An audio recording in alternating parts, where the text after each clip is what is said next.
Om.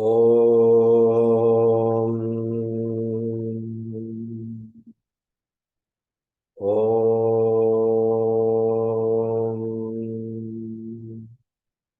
Om.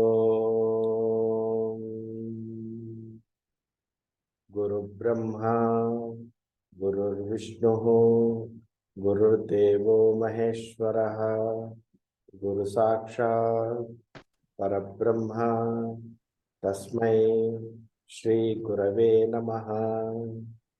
Shri गुरवे नमः। Om Namo Bhagavate Vasudevaya. Om Namah Shivaya. Harihi Om. Shri Gurubhyo Namaha. Harihi Om. My pranams to all Atma Jyotis, divine light of the self. I welcome all of you to today's session of Yoga Vashishta. I am conducting this study hour so that I can learn. I am not a jnani, I am not a pandita, I am not a guru. I am just a student. I am reading from a couple of books. One of the books is published by Ramakrishna Mutt. It is in Telugu. I am making some notes and I am sharing that knowledge with you. If there are any mistakes in what I say, the mistakes are mine. It is not there in the original work. Please forgive me if there are mistakes.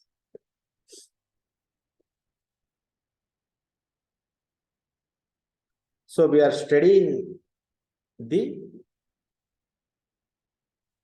Mumukshu Vyavahara Prakarana. We have completed chapter 14. So Sage Vashishta is telling Sri Rama that one should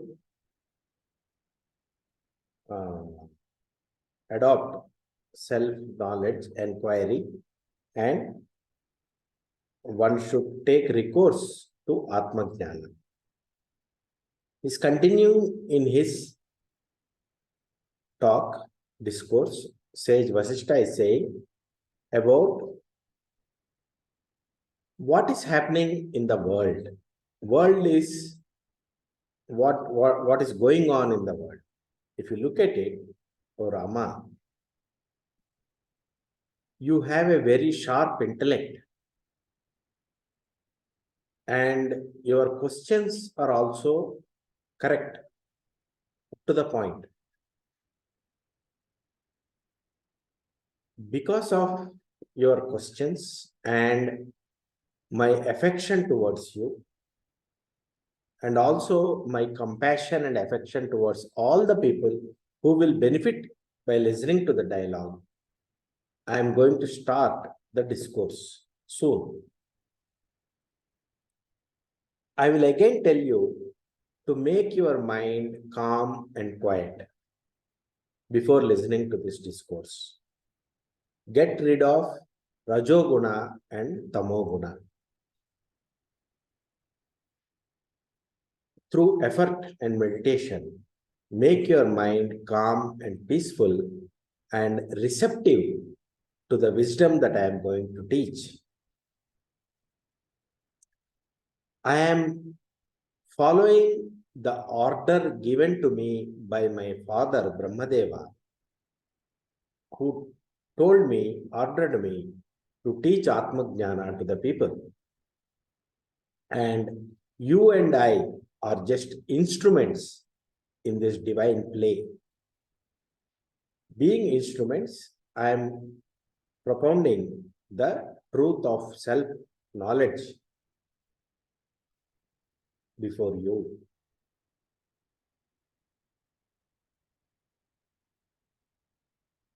You are a right student, correct student, qualified student, and I am also qualified to teach.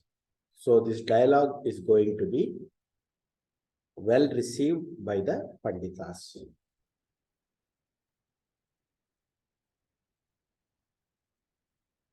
O Rama, the mind which causes the samsara is not a simple thing. You cannot brush it aside. It is very complex. Only through right knowledge and right wisdom, we can make the mind silent and peaceful. The ancient rishis have taught two paths to make samsara, the problem of samsara, to vanish. One is the path of yoga, pranayama, dharana, dhyana, samadhi, and also various karma yoga, bhakti yoga. All these things are paths. And another path is jnana yoga, vicharana marga, self-enquiry. Both these are taught by the wise people. Of these two paths, vicharana, self-enquiry, is very easy. If you are in right company and use your intellect correctly and do self-enquiry under the guidance of a master, you will quickly attain the goal. There is no doubt that through jnana vicharana, self-enquiry, inquiry about nature of self, one will attain lasting peace very quickly. There is no doubt about it. Therefore, and those people who have followed vicharana marga and became peaceful, they will be able to guide other people also on this path. Therefore, O people, all of you use your intellect in a right way, have right thinking.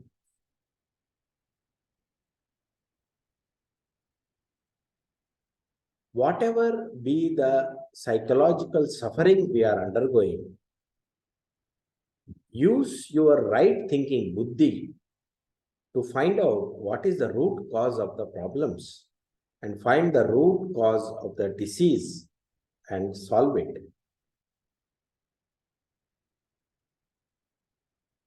Follow the self-enquiry path and look at the world as a projection of a magician. And if you do not inculcate the right knowledge, right way of right perception of the world while alive in this life, you will continue to be in the samsara chakra.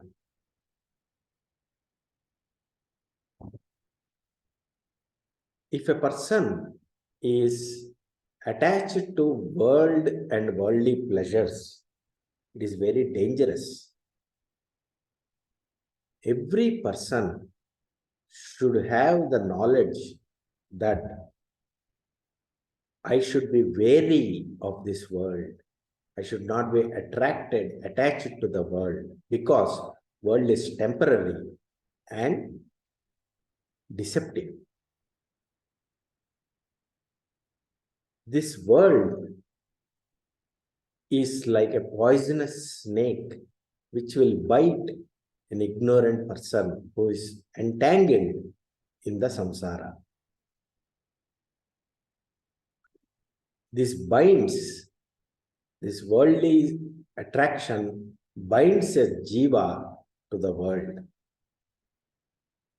And there will be enormous psychological suffering and hurt a person undergoes in the world. This is like a fire which burns.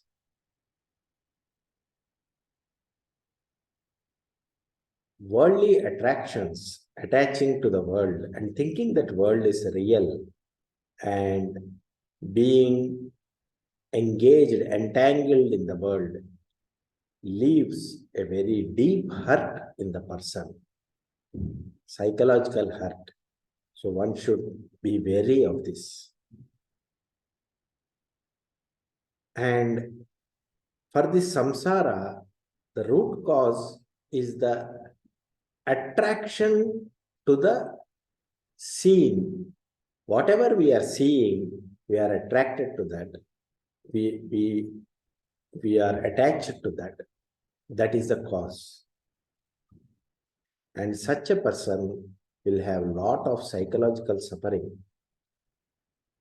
And one should treat this disease here itself while alive. Otherwise, you will always be attached to, these are my people, these are my relatives, this is my house, I, me, mine. And this egocentric life leaves a deep psychological hurt.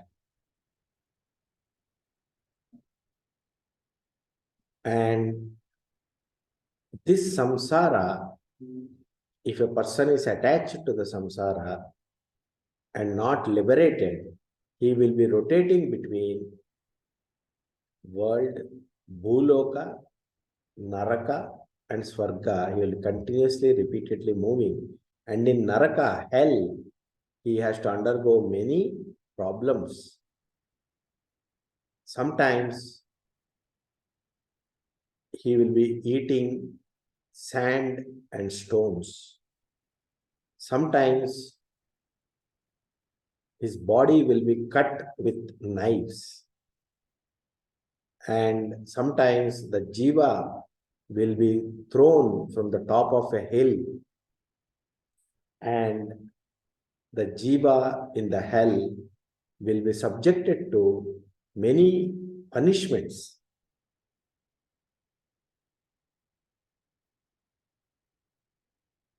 Therefore, O people, this samsara chakra, rotation between earthly plane, hell and heaven, this is a very dangerous thing. You got an opportunity in human life to use your intellect, find out the truth about the existence, and be liberated, be enlightened. Use that opportunity. Don't misuse the opportunity to satisfy your desires. Don't be lazy. By a careful analysis of the scriptures and the right path shown by the gurus and jnanis, one will attain highest good, highest moksha, liberation. What do we call as scriptures, shastra?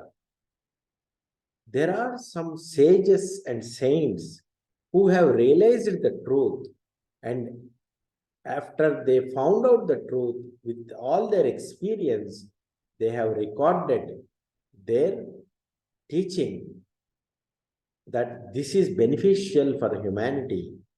So one should take recourse to such scriptures, good scriptures, and follow the path shown by the rishis. And these rishis, they have written these scriptures not for any benefit for them. They wrote this out of compassion for the humanity. So once you take life as a human being, follow the right scriptures and be on the path of enlightenment and be on the path of self-inquiry. Use your brain, use your intellect to find out why you are suffering. What is the cause of my suffering? Find out. Use your brain, use your intellect. Find out what is temporary and what is permanent, and attach to the permanent and detach from the temporary, so that you will be free. Find out your true nature, do self-inquiry, Atma Vichara. Find out what is Atma, what is Anatma, what is my true self, what am I, who am I, Find out. There are some people who have done this inquiry and they became enlightened, wise.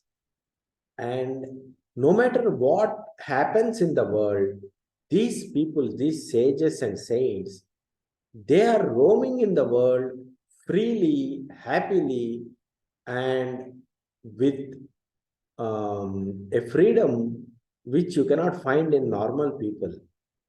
These sages and saints are liberated and enlightened, and they are always happy and in Ananda. How did they get this Ananda, this freedom? They got it through jnana, through wisdom, through Atma Vichara. Those pure minds, they are roaming on earth with freedom. Among men, you will find people who are deluded and bound. And you will also find among men, some people are liberated and enlightened. Therefore, this delusion and attachment one should remove. And jnana, wisdom, right thinking, using the intellect is the only way not to get deluded and attached. Because of the wisdom and right thinking, one will be free of attachment.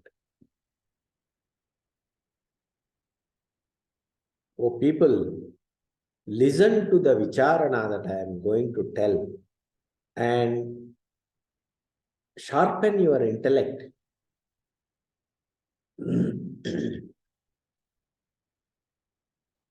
And in your heart, the attachment, the desires, the likes and dislikes, get rid of them.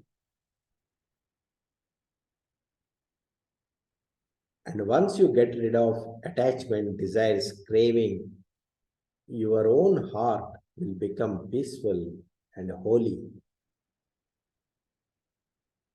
Such a peaceful person, he will find his life is a blissful blessing for himself and for the people who he or she interacts. Otherwise, if a person is not peaceful, whoever he interacts, he will only give his agitation to the others. He will cause hurt to the others. A person who is truly peaceful, not only he will be peaceful in any condition, he will also make his surroundings peaceful. At least he will not be hurting others.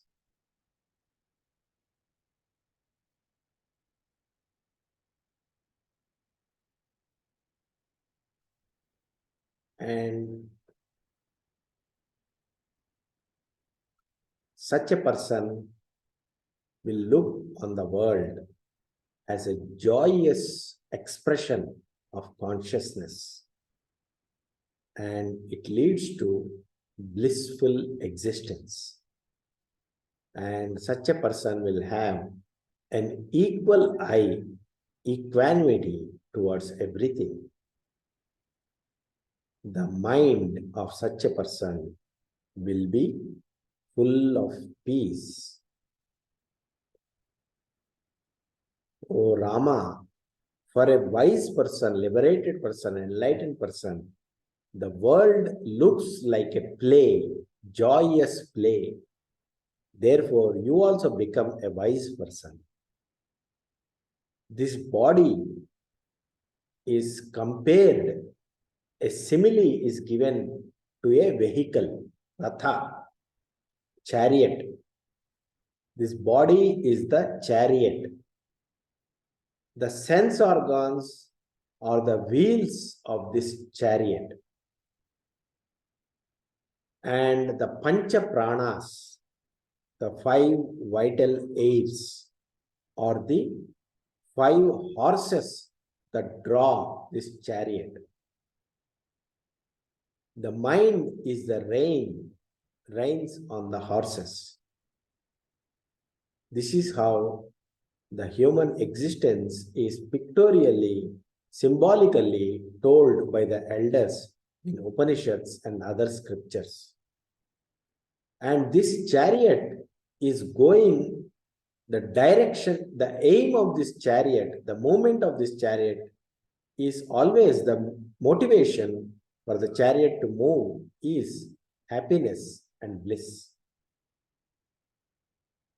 And such a ratha, chariot, which is the deha, body, the chariot called the body, is the passenger in this chariot is the jiva.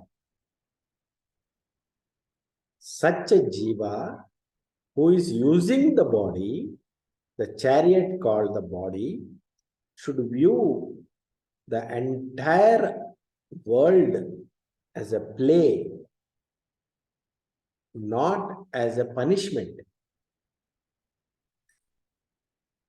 Towards that end, that is the end goal of Atma Jnana.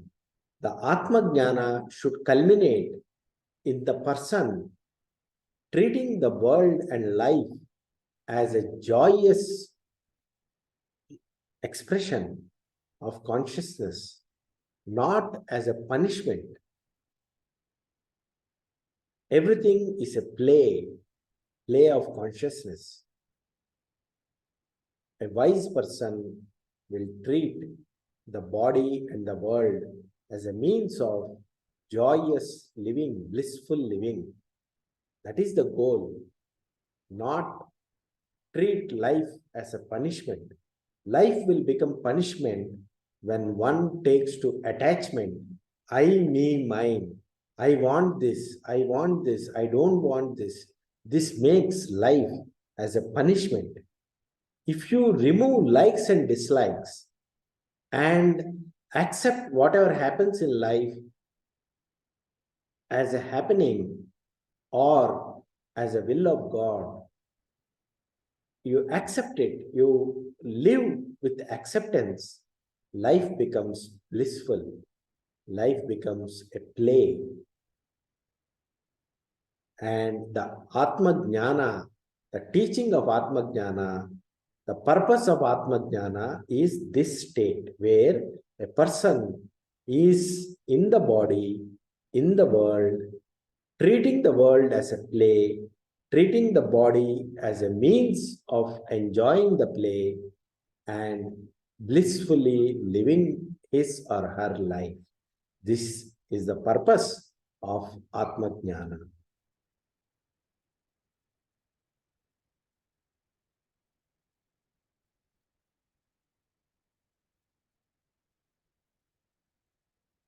So, this is nothing but a Jivan Mukti state, liberated while alive. Of course, there is a concept called Videha Mukti, where if a person is Jivan Mukta, after the body falls, he will be merged. I mean, it's not merger. He has already realized that he is Brahman and he will stay as Brahman, as a Mukti, Videha Mukti. But while alive with the body, there is a concept called Jivan Mukti. So, Atma Jnana, one should attain Atma Jnana by associating with Satpurushas, Sadhu Purushas, listen to the discourses. While alive, one should attain the Atma Jnana, the right wisdom. Know that I am not the body, I am not the mind, I am not the intellect, I am pure consciousness, Shivaswarupi, Shivoham, Shivoham, Shivoham.